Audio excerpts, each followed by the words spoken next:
গর্ভ অবস্থায় পেটে বাচ্চা মারা যাওয়া এই সমস্যাটি অনেকেরই হয়। আপনারও যদি হয়ে থাকে আমাদেরকে কমেন্ট করে জানাবেন।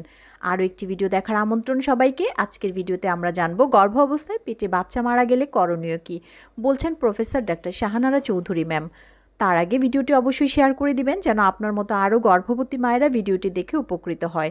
দর্শক, গর্ভ অবস্থায় বিভিন্ন গাইনোকোলজিস্টদের এমন আরও অনেক গুরুত্বপূর্ণ টিপস অ্যাডভাইস পেতে আমাদের করসেল বাংলাদেশে একটি ইউটিউব চ্যানেল রয়েছে। ইউটিউব চ্যানেলটি সাবস্ক্রাইব করবেন, লাইক কমেন্ট এবং শেয়ার করে আমাদের সাথে থাকবেন। মূল ভিডিওতে যাওয়ার আগে সকল গর্ভবতী মায়েদের জন্য গুরুত্বপূর্ণ বেশ কিছু তথ্য দিতে চাই। আপনি জানেন কি, WHO নির্দেশিকা অনুসারে গর্ভ অবস্থায় কমপক্ষে 4 বার আপনার স্ত্রীরোগ বিশেষজ্ঞের পরামর্শ নিতে হবে।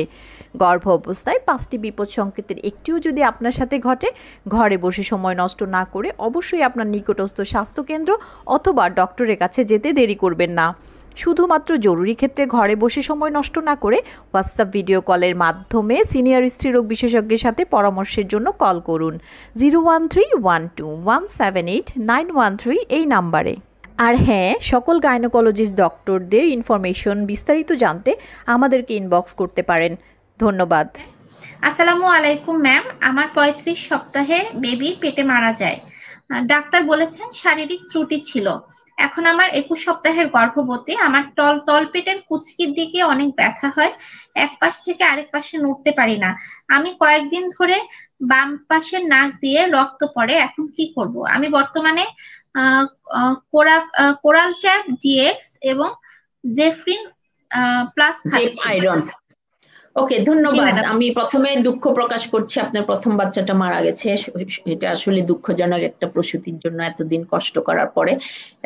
নেক্সট প্রশ্নটা আমার হচ্ছে 35 সপ্তাহ বেবি কি পেটে মারা গেছে নাকি ডেলিভারির পরে? এটাও একটা ইম্পর্টেন্ট। কেন পেটে মারা যাওয়ার কিছু আলাদা কারণ থাকে, ডেলিভারির নিউনেটাল ডেথ যেটা ডেলিভারির পরে মারা যায় তখন কিছু কারণ থাকে, ডেলিভারির পরে 1 মাস পরে নিউনেটের পরে যখন মারা যায় সেটা আলাদা কারণ থাকে, ডেলিভারির 3 দিনের মধ্যে আলাদা কারণ, 7 দিনের মধ্যে আলাদা কারণ, প্রত্যেকটা আলাদা আলাদা কারণ থাকে। আচ্ছা, যাই হোক, এখন শারীরিক ত্রুটি ছিল, হয়তো বা জন্মগত কোনো ত্রুটি ছিল এই জন্য। তো এখন 21 সপ্তাহ আপনাকে যেটা করতে হবে, সবার আগে আমি জানি আপনি যাকে দেখাচ্ছেন নিশ্চয়ই উনিও বলবেন, এখন আপনার একটা অ্যানোমালি স্ক্যান করতে হবে। দ্যাট ইজ ত্রুটি ধরার জন্য একটা স্ক্যান করতে হবে যে আপনার এই বাচ্চাটার কোনো জন্মগত কোনো ত্রুটি আছে কিনা। হ্যাঁ, তো এটার জন্য এখন 21 সপ্তাহে আমরা কিন্তু অ্যানোমালি স্ক্যান করি, 21, 22, 23, 24 এই সময় আমরা অ্যানোমালি একটা স্ক্যান করি যে বাচ্চার শরীরে কোনো ত্রুটি আছে কিনা এটা দেখার জন্য। তাহলে এটা করতে হবে, নিশ্চয় আপনার ডক্টর আপনাকে দিবেন।